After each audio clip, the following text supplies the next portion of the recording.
Kami bersyukur karena bisa tiba kembali di Aceh, sebuah tanah yang penuh dengan catatan perjuangan yang gemilang. Tanah tempat lahirnya orang-orang yang tak pernah diam menyaksikan yang zalim, mereka yang tak pernah diam menyaksikan ketidakadilan, mereka yang selalu memperjuangkan untuk menghadirkan keadilan. Karena itu kami datang ke tempat ini dengan rasa syukur. Insya Allah kita akan bersama-sama meneruskan perjuangan orang-orang tua kita di Aceh juga. Saya sedang mendapatkan sebuah amanat yang tidak kecil. Amanat untuk memperjuangkan perubahan di Indonesia. Mudah-mudahan Aceh adalah bagian yang menginginkan perubahan di Indonesia. Betul tidak Aceh mau perubahan? Karena kita meyakini bahwa kondisi yang ada sekarang sesungguhnya bisa jauh lebih baik. Kita merasakan bahkan Aceh beberapa waktu ini masuk peringkat urutan awal. Kita senang di urutan atas kalau itu bicara tentang keberhasilan. Tapi kita tidak ingin berada di urutan atas ketika urutannya kemiskinan. Betul tidak? Karena itu kita harus kembalikan. Aceh harus bisa kembali jaya seperti dahulu, menjadi tempat yang adil, makmur, yang dirasakan oleh semuanya, bukan hanya oleh sebagian. Sekitar 2 bulan lalu kita di Lok Sumawe, kami menyampaikan pesan yang sama bahwa ada PR besar yang harus diselesaikan di Aceh. PR-nya apa? Memastikan bahwa ada kesetaraan kesempatan, ada keadilan, agar negeri yang menghasilkan sumber daya alam yang begitu banyak merasakan kemakmuran dari kekayaan alam yang dimiliki di bawah tanah ini. Itu PR yang hendak kita lakukan sama-sama. Dan memperjuangkan ini tidak bisa sederhana. Tidak cukup dengan mengumpulkan orang dan berdemonstrasi. Demonstrasi tidak menghasilkan perubahan. Perubahan membutuhkan kewenangan. Membutuhkan apa? Membutuhkan apa? Kewenangan. Tanpa kewenangan kita tidak bisa melakukan perubahan. Saya beri contoh. Dulu di Jakarta ada sebuah tempat yang diprotes terus, di demo terus. Ini para alim ulama yang di Jakarta apal persis. Ini salah satunya nih.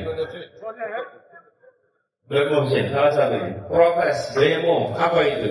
Tempat maksiat, tempat prostitusi. Namanya Alexis. Tahu Alexis? Kok bisa tahu? Jauh dari Aceh dan Jakarta. Bisa-bisa aja tahu. Siapa yang nggak tahu? Yang sekarang boleh tahu karena ada internet sekarang ya. Boleh tahu tapi jangan pernah berkunjung. Nah, Alexis ini diprotes, di demo terus, nggak pernah selesai. Backingannya siapa kita tidak tahu. Yang jelas tidak pernah bisa ditutup. Lalu tahun 2017 terjadi pergantian gubernur. Yang pegang wewenang ganti. Ketika terjadi pergantian gubernur, tidak lama kemudian tempat itu ditutup cukup dengan selembar kertas dan sebuah tanda tangan. Langsung lunglai. Semua rumus backing itu tidak ada artinya. Mereka tidak punya lagi ordal. Tidak ada lagi ordal mereka. Apa itu ordal? Tidak ada lagi orang dalamnya. Kita katakan semua yang terkait itu selesai, kelas tanda tangan tutup, dan kemudian tidak bisa lagi beroperasi. Apa pelajaran pentingnya di sini? Pelajaran pentingnya bahwa perubahan itu tidak cukup dengan kekuatan massa. Perubahan itu tidak cukup dengan kekuatan demo. Perubahan itu membutuhkan kewenangan. Dan 14 Februari besok akan ada kesempatan kita memberikan kewenangan untuk melakukan perubahan. Jadi tinggal besok mengambil pilihan. Pilihannya tidak ada 4, tidak ada 5, cuma 3. Betul. Dan tidak boleh pilih 2. Tidak boleh pilih 3. Betul tidak? Bolehnya pilih berapa? Maksudnya pilih 1. Betul tidak? Jadi ketika kita mau perubahan, pilihannya cuma 3 sekarang, tidak ada pilihan lain. Tidak ada pilihan lain. Kalau kita memilih untuk tidak memilih untuk tidak memilih, sebesar apapun jumlahnya, nggak punya dampak. Nih, saya beri gambaran. Sebutlah yang berkumpul di tempat ini ada 30.000 orang, misalnya. Lalu 60% mengatakan saya tidak mau pilih, saya diam. Apakah yang 60% itu membuat hasil jadi batal? Tidak. Hasilnya ditentukan oleh yang 40% yang memilih. Jadi yang tidak memilih membuang-buang kesempatan untuk menentukan arah Indonesia ke depan. Kita menginginkan Indonesia ke depan, Indonesia yang memberikan keadilan dalam seluruh kebijakan. Jadi perubahannya apa? Menempatkan keadilan yang paling penting. Selama ini banyak kebijakan dibuat tanpa memasukkan unsur keadilan. Dampaknya sudah dirasakan dan Aceh salah satu yang paling merasakan itu. Betul? Allah dengan adanya keadilan kita akan bisa balikkan itu secara bertahap. Satu demi satu kita lakukan.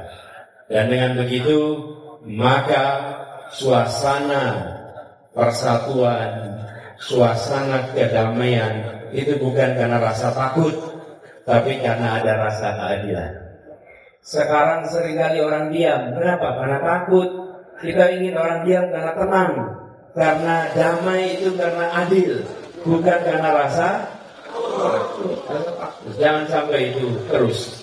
Dan yang tidak kalah penting, akhir-akhir ini negara kita yang sesungguhnya adalah negara hukum mulai terjadi pergeseran seakan menjadi negara kekuasaan.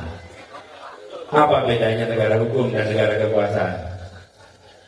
Negara hukum, kekuasaan diatur oleh hukum. Kalau negara kekuasaan, hukum diatur oleh kekuasaan. Bagaimana penguasa bisa mengatur hukum? Tidak boleh, harusnya hukum yang mengatur penguasa. Akankah ini dibiarkan? Kita harus kembalikan. Dan etika harus dijaga yang tinggi. Walaupun kemarin ada yang menyebut soal etika.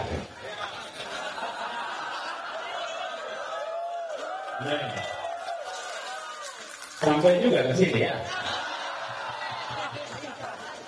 Iya. Memang etika itu harus mulai dari kepala. Betul tidak? Kalau kepalanya pegang etik, bawahnya pegang etik. Kalau kepalanya tidak pegang etik, apalagi bawahnya. Jadi etik dan kepala itu memang jadi satu. Mulainya dari atas. Ketika keteladanan dikerjakan, bila yang di atas menunjukkan keteladanan, insya Allah ke bawahnya akan menjalankan hal yang sama. Tidak ada keteladanan menular dari bawah ke atas.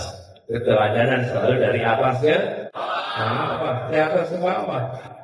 Karena itulah kita ingin menjaga. Dan yang tidak kalah penting, kita menyaksikan bahwa negara harus adil kepada semua. Jangan negara memusuhi salah satu unsur yang ada di dalamnya, termasuk memusuhi tokoh-tokoh agama, memusuhi ulama. Negara justru harus bermitra dengan ulama. Negara harus bekerja bersama dengan ulama, tokoh-tokoh agama. Jangan malah memusuhi. Kalau negara memusuhi ulama, apa kata umat? Justru harus menjadi satu. Insya Allah itu ikhtiar yang kita kerjakan sama-sama. Semoga semangat dari Aceh Timur ini kita bisa bawa kepada seluruh Aceh. Insya Allah semangat perubahan dari Aceh Timur menular ke Aceh semua. Aceh menular ke seluruh Sumatera. Dari seluruh Sumatera menular ke seluruh Indonesia. Kita aminkan aja dulu. Amin. Insyaallah saya ingin sampaikan terima kasih atas kesempatan dan terima kasih telah bersabar menunggu. Insyaallah lamanya menunggu akan dibalas dengan lipat ganda pahala buat semua. Insyaallah ini menjadi majelis yang penuh keberkahan. Dan insyaallah perjumpaan ini bukan perjumpaan yang terakhir. Insyaallah pada waktunya nanti kita bisa berjumpa kembali di sini.